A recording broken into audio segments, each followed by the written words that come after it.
Yo, what's going on, snipers, and welcome back to our inaugural Dallas Stars franchise mode here in NHL 20. So in last episode, we took on the Vancouver Canucks in the first round of the playoffs, and we managed to easily beat them, and now we're somehow on to the second round despite having a really bad regular season where we only went 39, 35, 7, and 1. And we're now facing the LA Kings in the second round, and we are listed as a championship team.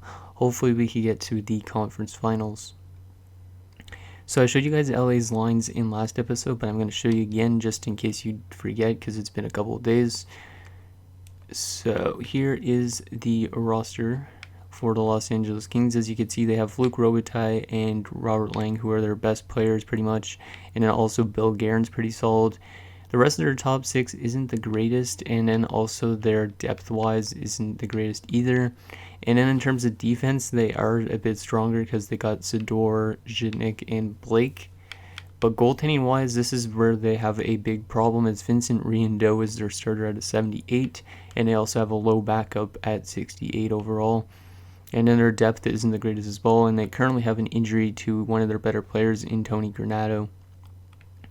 So overall-wise, I think we should be able to beat them because we do have better depth than they do, and we have better goaltending.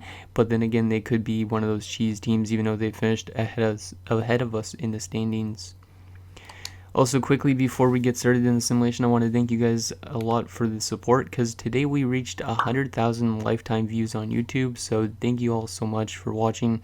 It means a lot. But yeah, anyways, let's get into this first game of round number 2 as we head to LA and is it the Great Western Forum? I think it's Great Western Forum. Yep, the Great Western Forum for game number 1 against the Wayne Gretzky-less LA Kings.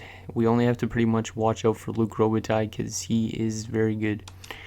So game number 1 on the road. Can we get a win here in LA? First period, and it's 1-0 Kings, and it's Brent Fiddick opening the scoring, so not really who you would expect to score first, more of a third or fourth liner. Shots are 12-11 in favor of the Kings. Second period, and we're down 4-0, so this is not a good start for Nabokov. He's probably getting really tired because he played like a lot during the regular season and in the playoffs so far. So Ray Ferraro makes it 2-0. John Drews makes it 3-0, and Ray Ferraro again makes it 4-0. Now shots are kind of even, 23-21, but we're down by 4 goals, so we're probably going to lose this game. I don't think we're going to have a third period come back in us, but we need to find a way to clean up that defense a bit, because we should be a better defensive team than this, even though during the regular season we really struggled there. And Jody Hull scores to make it 5-0 LA. It's not good. Hopefully LA's offense dries up after this first game, but not a good first game for Nabokov, and we lose 5-0. Offense didn't show up, defense didn't show up. We need to find a way to come back from that. There's all the goals, just in case you wanted to see that. 3 stars in that game. Brent Fiddick, the first star, 3 points. Ray Ferraro, 3 points as well in the second, and Riendeau got a shutout. Oh yeah, that's weird. I just forgot we didn't score a single goal against a 78 overall goalie. Now that is not good at all. So I'm not going to make any line changes, I don't think, yet. Because I should probably make some line changes because we didn't score a goal against a 78 overall goaltender. That's a bit of a problem because Riendeau is more of a backup goalie.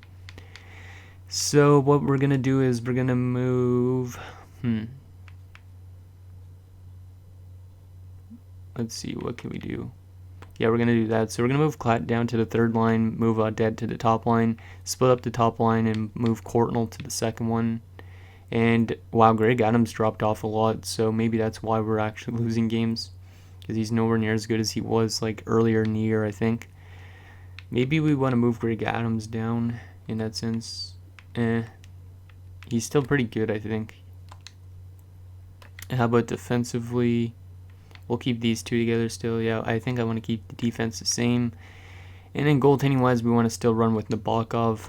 So let's see if we can bounce back from that 5-0 loss, because that was a game that we probably should have maybe won, because like I said, we have the upper hand in a lot of stuff, but we didn't finish better than them in the standings. So that's the only difference.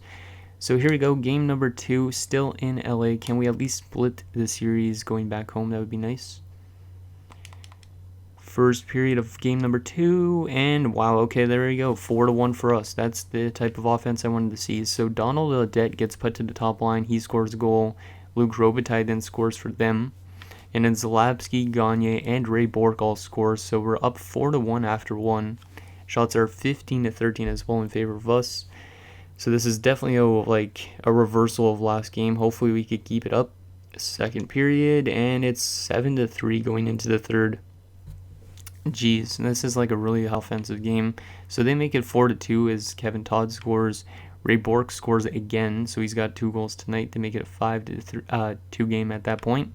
Cavallini then makes it 6-2. Lundell makes it 7-2, and Skrulin makes it 7-3. So Riendeau and their goaltending combination is now showing that it's really weak. So let's see what happens here in this third period. See if we could just lock this one down. We should be able to, unless we have one of those cheese simulations that happen in the third where the team just blows like a 4-goal lead. Hopefully that doesn't happen.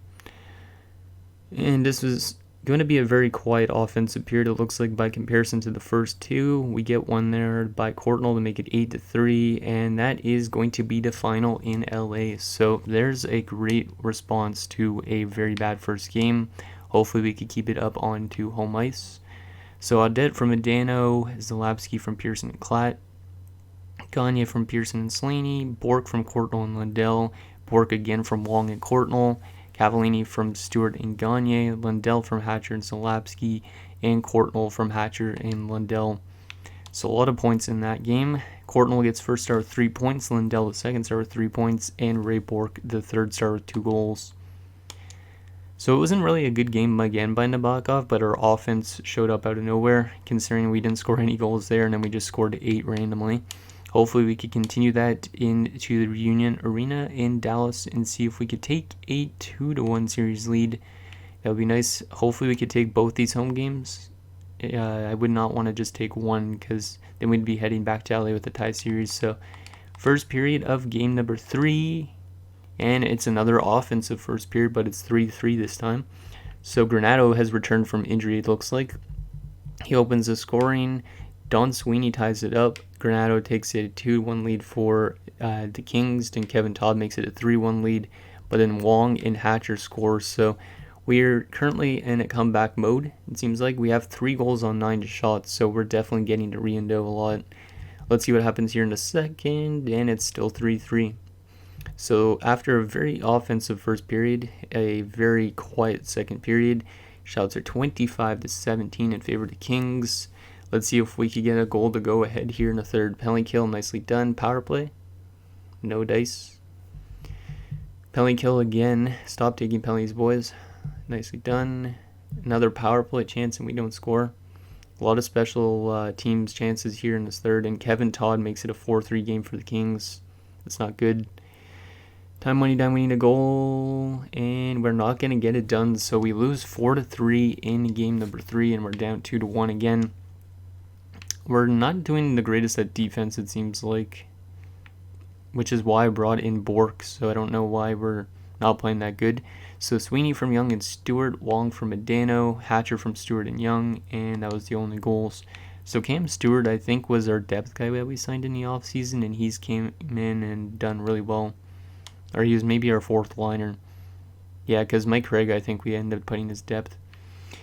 Okay, so we're down 2-1 going into game number 4. We still have home ice. If we could tie this series up at least, that would be great, because I don't want to lose in LA. So I might make another line change, because our defense just seems to not be doing good. Like, our offense has been okay, scoring at least like 3 goals a game, except for in that first game.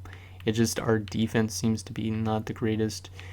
So, like, what if we moved Sweeney and Bourque to, actually, I could put Bourque and Hatcher together, and then Zalapsky and Sweeney, test that out. And then goaltending-wise, Nabokov, his goals against has gotten a lot worse this series. I don't want to put in Voku necessarily. And then, do I want to put Mike Craig into the lineup or not? I don't think so, because Stewart's been pretty good. 3 points. He's got 18 penalty minutes, though. and he's only averaging 738 on ice, so that's like he's always in the box, it seems like. Okay, so let's get into game number 4, see if we could tie the series with that defensive change, and hopefully that helps us keep the puck out of the net a bit more, and hopefully we have a tie series headed back to Los Angeles, because or else that is not going to be a good sight. First period of game number 4, and we're up 2-0. I like that. Nice defensive period and solid offensive one. Medano scores and Courtnall scores. We have been able to get to Riendeau, which is not a surprise really because he's only a 78, but we have been letting in a lot too much goals in the series. So if we could keep playing good defensively like we did in that first period, hopefully we have a better chance to win. So second period of game number 4, and we are up 5-2 now. So Luc Robitaille made it a 2-1 game, but then Greg Adams scores and Dave Gagne scored to make it a 4-1 game. Lang cuts it to 4-2, but then Courtnall scores again to make it a 5-2 game. We're out shooting them 23-14, so we should have this one in the lock as long as we play good defensive hockey here in the third. And then we'll have a tie series headed to Los Angeles, which will be good. And then hopefully we could take it in LA. This has been a pretty back and forth series for the most part in terms of offensive production for both teams, but both teams have been able to score a decent amount of goals. And we're going to take game number 4 by a final score of 5-2. We outshot them 35-23 in that game, so a bit better defensively in terms of allowing shots, it seems like. So Medano from Wong and Courtnall, Courtnall from Lindell and Adams, Adams from Lindell and Klatt, Gagne from Zalapsky and Wong, and Courtnall from Adams. So like I was saying, Greg Adams, even though he's a 78, he still managed to put up 3 points in that game, so he's still pretty good. Courtnall as well has 3 points, gets second star, and Lindell the third star with 2 assists. Okay, so we head back to Los Angeles with an even series. Who's been outscoring the other one? Like, what's the score differential currently? So they had 8 goals in the first 2 games, 12 in the first 3, 14 in the series. We have currently 11, 16. Yeah, we have 16 goals in the last 3 games. So we're scoring a lot of goals. We're just needing to play a bit better defensively if we want to get to this conference finals. So let's see what happens here in game number 5 as we return to LA.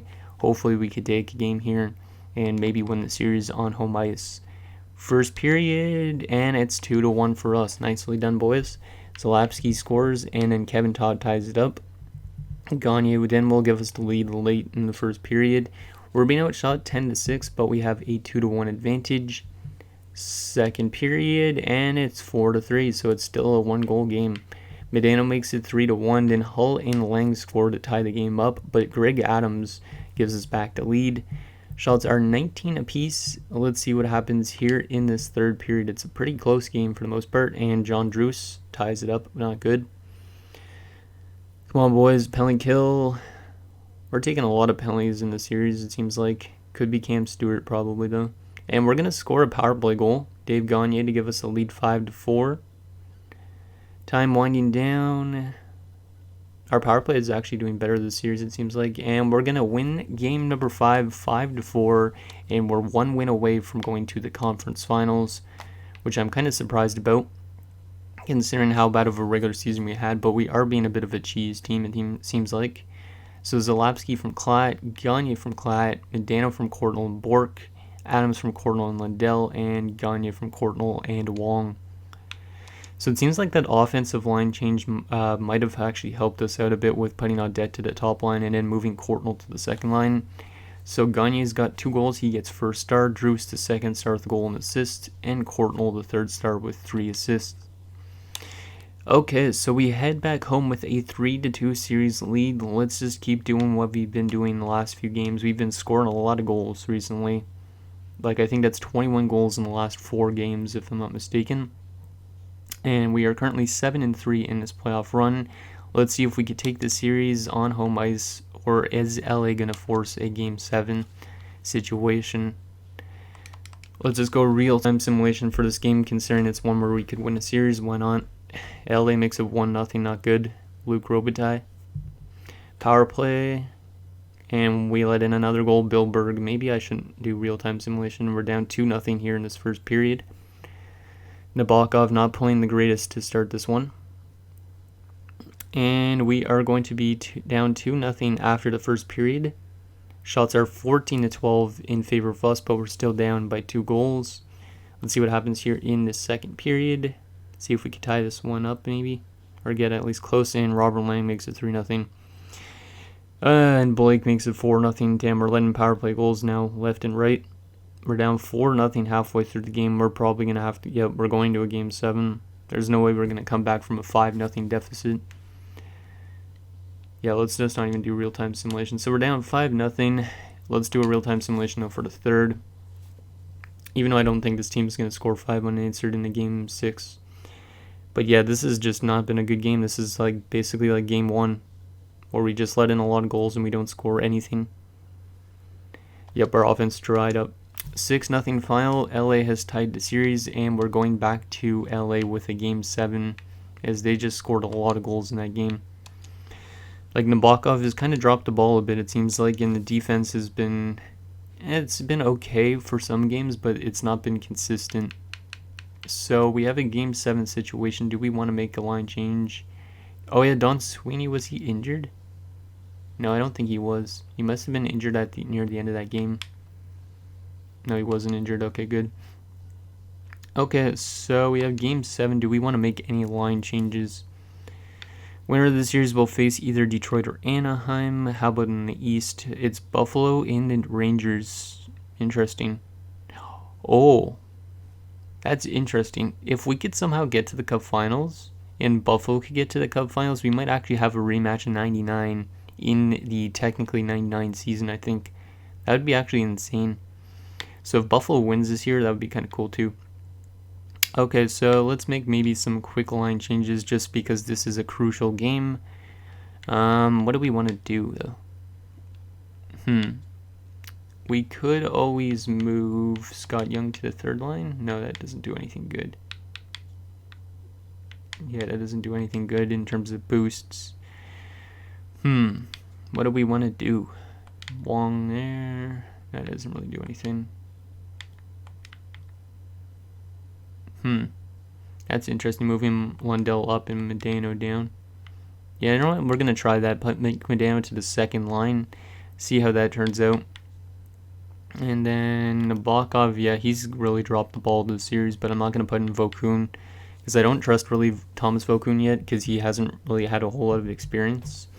So let's go to game number 7, see if that line change helps us out a bit, as both series in the West are going to a 7 games, so it's going to be interesting to see who goes into the next round. So here we go, game 7 in LA. We're going to do a real-time simulation this game. Let's see if we could get to that conference finals. Or are we going to botch it with the last 2 games? And John Slaney scores to make it 1-0 early. Like that.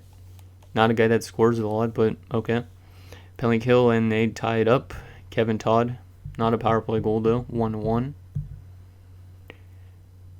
Come on, boys. Let's get that 2-1 goal. And we are going to be tied at 1 after 1. Shots are 13-9 in favor of us. But it seems like Vincent Rinaldo is having a solid game to start off with. And Nabokov is kind of a bit shaky. Let's see what happens here in a second. This is a crucial period. Come on, boys.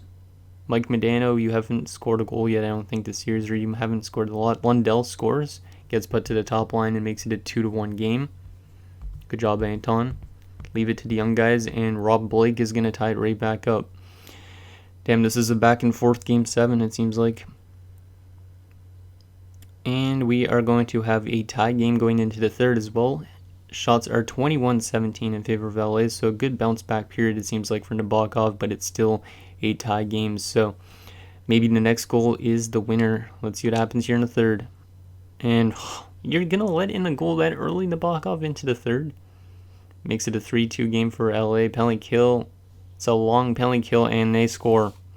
Whoever took that penalty is an idiot. We're down 4-2. Oh, and now my internet has gone out, so I don't know if this is going to save. Oh, there's a late goal from Medano. And we're going to lose 4-3 in Game 7 in the second round.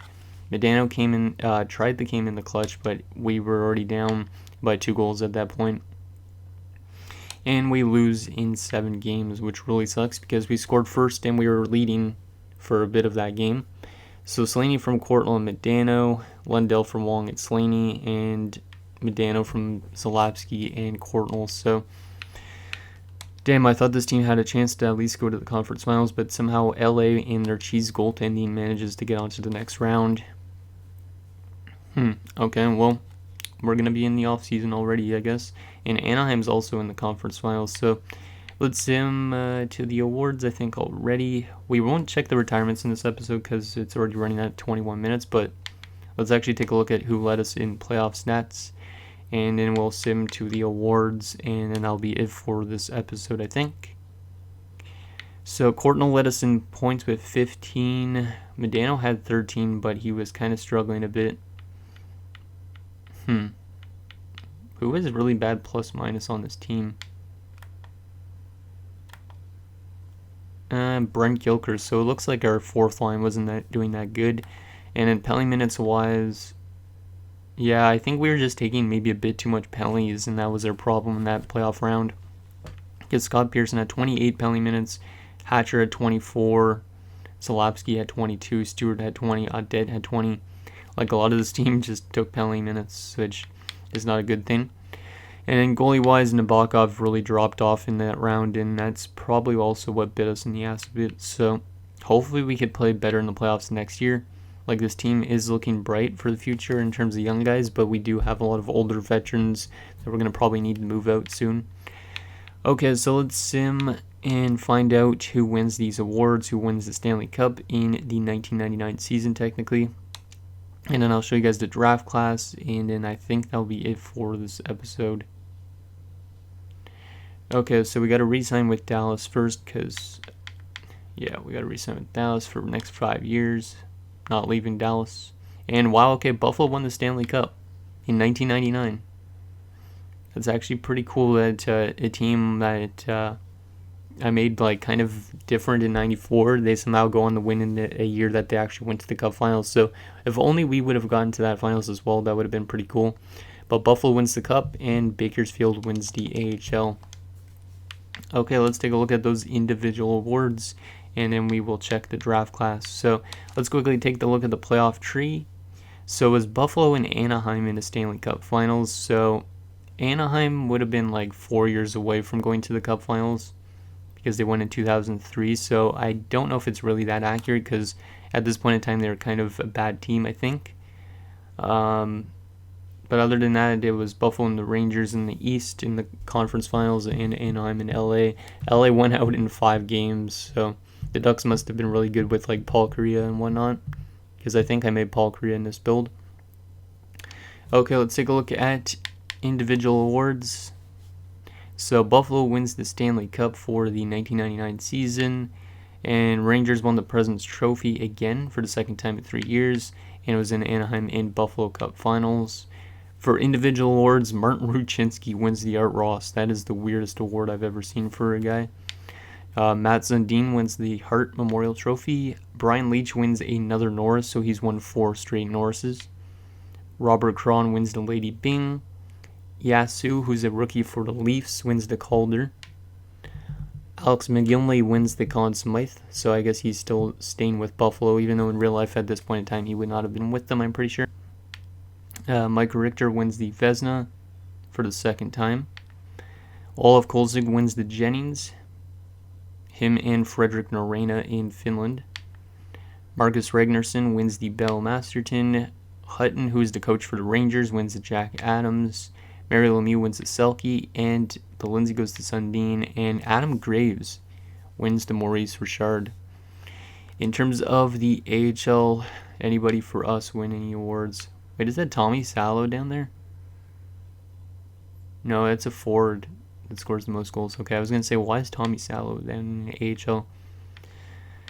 Kay Whitmore's down in the AHL apparently, and same with Andreas Dackel, and Jose Theodore's down in Edmonton's system, so he might be in the NHL soon. Bob Asenza as well. Okay, so let's quickly take a look at the draft class, and then that'll be it for this episode. see if there's anything interesting at the draft that we could get that will help us out eventually.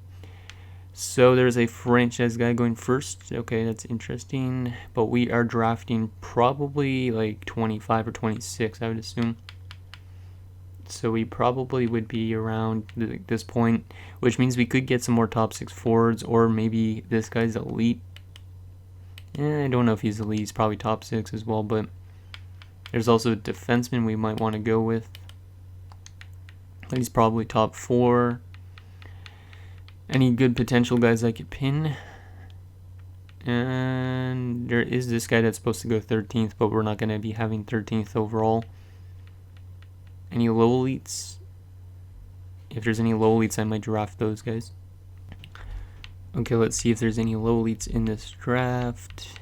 Anybody? Oh, this guy's probably going to be a low elite, and he's supposed to go late. I'll pin him just in case I want to get somebody in the 7th round. But other than that, this draft class doesn't look the greatest after the first round, I think. So anyways, guys, that's going to do it for this episode of our Dallas Stars franchise mode. So in next episode, we will take it to the off season, where we look to maybe do a little bit of retooling. We are starting to make a bit more progress because the last 3 years we made it to round 1, round 2. So we are starting to up our tempo a bit. Like maybe we're in the conference finals next year if we keep this team similar to like this year. Or maybe we go to the Cup finals next year as well if we can make some smart decisions in the off season. So let me know what you guys think down below, and I'll see you guys next time.